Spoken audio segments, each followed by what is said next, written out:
Le manque de moyens...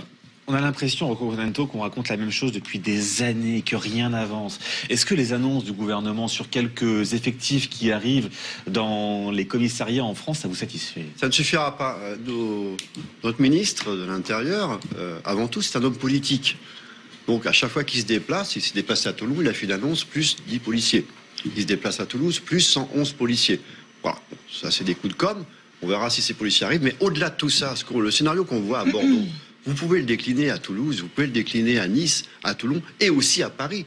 Pour information, un exemple que je vous cite, vous avez actuellement, on a un parc automobile dans la police nationale sur ce territoire national avec 8000 véhicules qui normalement devraient être en voie de réforme et qui ne le sont pas. Alors, le ministère de l'Intérieur agit toujours par à-coup. Lorsqu'il y a une contestation policière portée par les syndicats, que nous sommes, effectivement, le ministère lâche un peu de l'Est. Mais au-delà de tout ça, ce qu'il faut, et je le répète, c'est une véritable loi d'orientation de programmation de la sécurité intérieure sur plusieurs années, avec plusieurs milliards à la clé. Il faut lâcher des milliards pour ça. Et c'est pas en donnant un petit coup de pouce d'1 million par-ci, d'1 million par-là, que le problème va se résoudre d'une manière générale. Non, là pour l'instant, on colmate des brèches, c'est tout.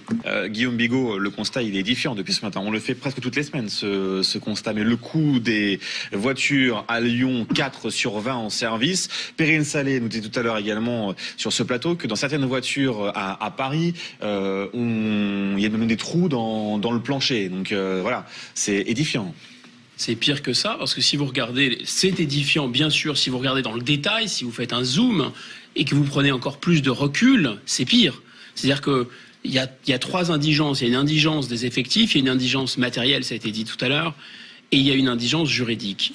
Et ces triples indigences, en fait, non seulement elles paralysent les professionnels, que sont les policiers et les gendarmes, mais elle donne quand même cette impression que le gouvernement se moque de nous. Parce que regardez ce qui se passe de 2007 à aujourd'hui. Si on prend un peu de recul, en 2007, il y avait 63 millions de Français. Il y en a 67 millions aujourd'hui. Donc il y a 4 millions de Français de plus. Est-ce que vous savez combien il y a de policiers et de gendarmes de plus? Zéro. Donc non seulement il y a 4 millions de Français de plus, il n'y a pas de gendarmes et de policiers de plus, mais il y a pire que ça. Il y a l'intensité du mécanisme, de la violence qui est montée. Donc alors même qu'à population égale, il en faudrait plus, parce que malheureusement il y a plus de violence dans la société, on en a finalement en proportion moins. C'est le premier point, c'est l'indigence des effectifs. L'indigence matérielle, il se trouve que j'ai été il n'y a pas très longtemps, il y a 1 an et demi, dans un pays qui s'appelle l'Albanie. L'Albanie. Je peux vous assurer que j'ai été récemment dans un commissariat dans le centre de Paris. Je mets ma main à couper. Le commissariat en Albanie, enfin le commissariat dans le centre du 9e arrondissement, m'a fait honte par rapport à ce que j'ai vu en Albanie. Vous imaginez? C'est indigent. Voilà. Et quand les ministres passent, vous savez, ils peignent un pot de peinture et ils repeignent, un peu comme le village Potemkin du Tsar. C'est une honte. Oui, c'est exactement ça. Le constat que fait Guillaume Bigot est vraiment réel. Le problème, c'est que nous avons un ministère, pas que celui-là, ceux d'avant aussi, qui réagissent en réaction. Lorsqu'il y a une colère policière, oui, attention, on va lâcher quelque chose et vous allez vous calmer et tout va rentrer dans l'ordre. Non, là, on a dépassé vraiment cette limite. Les collègues sont beaucoup, pour la plupart, exaspérés et heureusement qu'ils ont cette notion et qu'ils ont cette vocation du métier. Quel salarié du privé accepterait de voir ses heures supplémentaires pas payées pendant 10 ans? Aucun. Eh ben, dans la police nationale, c'est un constat. Et je crois que peut-être l'indigence juridique est pire parce qu'en fait, il y a ce sentiment, on a tous envie quand on va au boulot, que ça serve à quelque chose. Or, les policiers se démènent dans des conditions matérielles assez apocalyptiques, en sous-effectif, et ils arrêtent des gens, et on le sait, tous, ils sont relâchés. On en reparlera longuement ce matin. Il s'ajoute à ça surtout le désarmement moral des policiers, parce que jamais on a vu comme ces derniers mois de telles remises en cause de la police dans son fonctionnement, avec la polémique sur le racisme. On a vu M. Castaner avant de partir ses envolées lyriques sur le sujet. C'est vrai que Gérald Darmanin est un peu plus respectueux de l'institution, il faut le dire, et tant mieux, par rapport aux policiers. Mais le mal est fait, c'est trop tard. Je rappelle, quand on laisse des manifestations organisées par les Traoré dans tout Paris, où on insulte la police, où on appelle au crime sur des policiers, quand on laisse faire ça, c'est très grave et c'est qu'on a passé un cap. Contento, c'est bien sûr l'occasion ce matin de vous demander comment vont vos deux collègues. Écoutez, ils sont toujours hospitalisés. On était très inquiets par rapport à un collègue qui a quand même pris 4 balles dans le corps, une dans le genou, une dans la jambe, une qui lui a traversé la vessie, et il y avait un pronostic vital qui était engagé, qui ne l'est plus, Dieu merci, à 7 minutes. Mais enfin, tout de même, ça a été on va dire le mot, c'était un massacre. C'était un massacre.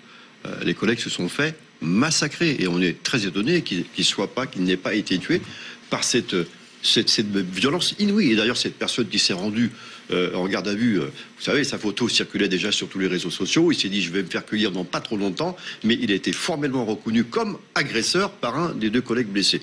Donc j'espère que la justice passera aussi sévèrement pour lui. Dans ce rapport d'intervention du premier équipage, Rocco Contento, qu'on a pu consulter, nous, ici à CNews, via Sandra Buisson, il y a ce témoignage donc d'un des policiers qui raconte ce que l'autre policier lui a raconté. Un des agresseurs dit à un autre, prends-lui son flingue, fume-le. Oui, fume-le, ça veut dire c'est tue-le. Ce qui s'est passé. Bah oui, fume-le, ça veut dire tue-le. Hein.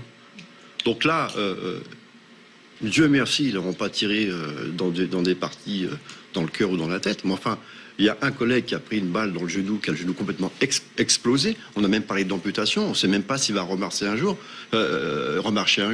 Donc là, c'est aussi non seulement blessé, mais estropié. Je crois que c'est pire encore. C'est terrible. Et ce qui se passe, Laurent Sailly, à ce moment précis, prends-lui son flingue, fume-le. C'est après, dites-moi si je me trompe, Rocco, que ces 2 personnes se soient manifestées en tant que policiers. Ce qui est peut-être aussi encore plus grave, Laurent Sailly. Ce qui démontre que la peur a changé de camp. Avant, on avait peur des policiers. Maintenant, c'est les policiers qui vont être, ou qu'ils sont amenés, je ne dis pas qu'ils ont peur, hein, mais qui sont dans des situations de danger absolu. Je rappelle qu'il y a des policiers qui ne peuvent pas habiter là où ils travaillent, qui sont obligés de déménager, qui ne peuvent pas donner leur vraie identité. Les enfants de policiers ne peuvent plus dire à l'école que leurs parents sont policiers, alors qu'avant, c'était une grande fierté. Les policiers se font caillasser, agressé parce que maintenant on estime qu'un policier c'est plus aussi respectable que ça l'était, ce n'est plus quelqu'un qu'on doit protéger ou qui nous protège, mais on a le droit de l'attaquer. Rappelez-vous, on avait mis en place les peines planchers, ce n'était pas seulement juridique, c'est aussi symbolique. Les peines planchers, c'est des peines incompressibles pour tous ceux qui s'en prennent aux dépositaires de l'autorité publique. La gauche les a enlevés, c'est un symbole et aujourd'hui on ne veut pas les remettre. Qu'auront comme punition, comme sentence ces personnes-là, on n'en sait rien. Et tous ceux qui caillassent la police dans les manifestations, je peux vous assurer, notamment lors du match de la finale, j'attends de voir qui aujourd'hui est en prison après avoir caillassé un policier. À mon avis, 0. Guillaume Bigot. L'extrême violence a toujours existé, mais ce qui est pas du tout perçu par les gens qui sont très loin de cet environnement, qui ne connaissent pas cet environnement de l'intérieur, cette espèce de mentalité racaille, s'ils n'ont pas du tout perçu ce que j'appelle le syndrome Scarface, c'est la pénétration par cette psychologie qui a été magnifiée un peu par le cinéma américain, qui est un peu liée à la mafia, aux pratiques de la mafia. D'ailleurs, ils ont tiré dans les jambes. C'est typiquement une pratique de la mafia, ça s'appelle jambiser. C'est-à-dire qu'on tire dans les genoux pour rendre littéralement invalide finalement la bande rivale. Ça ne se fait pas normalement vis-à-vis de la police, mais passons, ça c'est un autre sujet. Et donc, il y a aussi, si vous voulez, l'inversion de valeur complète, c'est-à-dire la cruauté sans limite, le fait d'être un vrai bonhomme, comme on le voit dans Scarface, c'est le fait de pouvoir découper quelqu'un avec une tronçonneuse, pardon, de rentrer dans les détails. C'est ça, en fait. Donc il y a un système de valeurs complètement inversé. Et ce qu'on n'a pas perçu, c'est que c'est pas seulement des pulsions violentes. C'est quelque chose dans lequel on grandit parce que et ça, les gens qui pensent que les bourreaux sont des victimes sont fous. Ils sont complètement fous. C'est une barbarie qui est érigée en système de valeurs. C'est bien d'être cruel, en fait. C'est absolument valorisé par le groupe. Et ça, les gens ne le perçoivent pas.